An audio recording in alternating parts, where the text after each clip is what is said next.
ISKCON সম্পর্কে কিছু বলেন। ইসকন হচ্ছে শয়তানদের মানে এই হিন্দুদের একটা সংগঠন, বুঝলেন কিনা?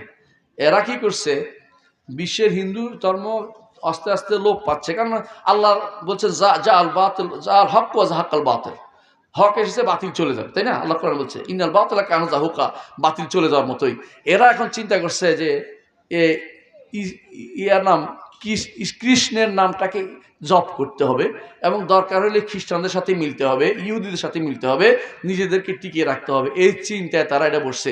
এর বিরুদ্ধে অর্থাৎ কেউ মুসলিম হলে হিন্দুদের থেকে তাকে কিভাবে কষ্ট দেয়া যায়, মুসলমানদের কিভাবে ক্ষতিগ্রস্ত করা যায়, এই চিন্তায় যারা রচনা করছে এরা হলো ইসকন। এদের কাজে হলো মুসলিমদের ক্ষতিগ্রস্ত চিন্তা ভাবনা করা। এরা কত ক্ষতিকর হতে পারে ইতিমধ্যে অনেক রিপোর্ট বেরিয়ে আসছে, আপনারা দেখতে পেয়েছেন। সুতরাং আমার কথা হচ্ছে এদেরকে কোনোভাবেই টলারেট মেনে নেওয়ার মতো সুযোগ আমাদের সমাজে যেন না থাকে।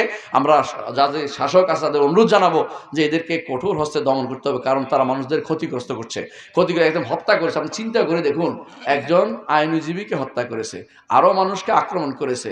এরা নিজেদের টিকিয়ে রাখতে হলে এখন সাহসী অভিযান চালাচ্ছে, সন্ত্রাসী কাজ করতেছে। এরা যদি কোনো মুসলিমদেরকে সন্ত্রাসী বলে বলে কেউ জেলে দেন, এদেরকে কোথায় রাখবে? এদেরকে কেন জেলে দিবেন না? এদেরকে সেরকম যারা এরকম সন্ত্রাসী কাজ করবে বিচারের মুখোমুখি করে তাদেরকে অবশ্যই জেলে পুরাতে হবে বলে আমরা মনে করি।